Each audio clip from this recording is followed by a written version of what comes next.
খেলায় ফিক্সিং পুরনো হলেও এর প্রভাব বা ফলাফল খুব ভয়ঙ্কর। বিশ্বের অনেক নামি দামি খেলোয়াড়ের বিরুদ্ধে এমন অভিযোগের ঘটনা প্রায়ই শোনা যায়। এবার অভিযোগ উঠেছে ওয়েস্ট ইন্ডিজের ব্যাটসম্যান ডেভন থমাসের বিরুদ্ধে। ফারজানা বাবির টেক্সট রিপোর্ট।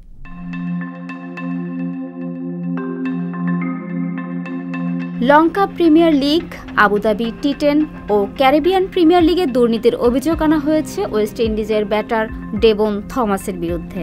আন্তর্জাতিক ক্রিকেট কাউন্সিল মঙ্গলবার সাময়িক নিষিদ্ধ করেছে এই ক্রিকেটারকে।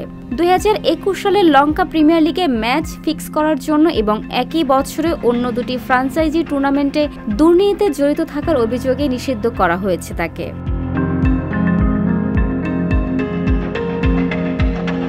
থমাস শেষবার ওয়েস্ট ইন্ডিজের হয়ে 2022 সালের আগস্টে খেলেছিলেন। তার বিরুদ্ধে আইসিসির দুর্নীতি বিরোধী কোডের অধীনে 7টি অভিযোগ আনা হয়েছে। দুবাইয়ের সংযুক্ত আরব আমিরাতের বিপক্ষে আসন্ন ওয়ানডে সিরিজেও দলে জায়গা পেয়েছিলেন তিনি।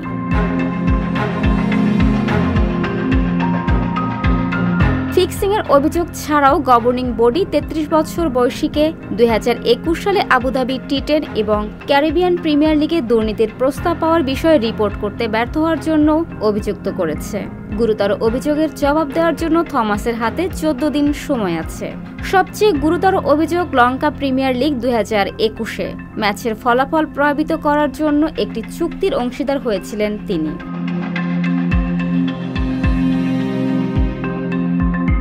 এক বিবৃতিতে গ্লোবাল গভর্নিং বডি বলেছে, আন্তর্জাতিক cricket council ICC, Sri Lanka cricket SLC, Emirates cricket board ECB এবং ক্যারিবিয়ান প্রিমিয়ার লিগ সিপিএল এর পক্ষ থেকে ওয়েস্ট ইন্ডিজের খেলোয়াড় ডেভন থমাসের বিরুদ্ধে দুর্নীতি বিরোধী 7টি অভিযোগে অভিযুক্ত করা হয়েছে। তাকে তাৎক্ষণিকভাবে সাময়িক নিষিদ্ধ করা হয়েছে।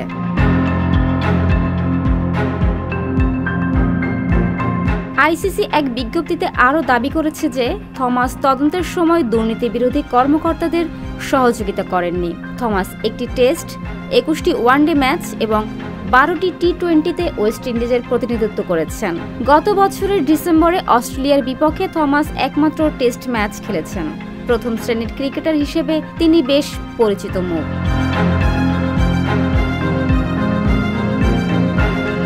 থমাসকে দুর্নীতি দমন কর্মকর্তার কাছে কোনো উপহার, অর্থ প্রদান, আতিথেয়তা বা সুবিধার প্রাপ্তি যা তিনি জানতেন বা জানা উচিত ছিল তা প্রকাশ করতে ব্যর্থ হওয়ার জন্য অভিযুক্ত করা হয়েছে। ফারজানা ববি, সংবাদ প্রকাশ। সংবাদ, ফিচার ও অনুষ্ঠানের জন্য ভিজিট করুন সংবাদ প্রকাশের ওয়েবসাইট এবং যুক্ত থাকুন ফেসবুক পেজ ও ইউটিউব চ্যানেলের সঙ্গে।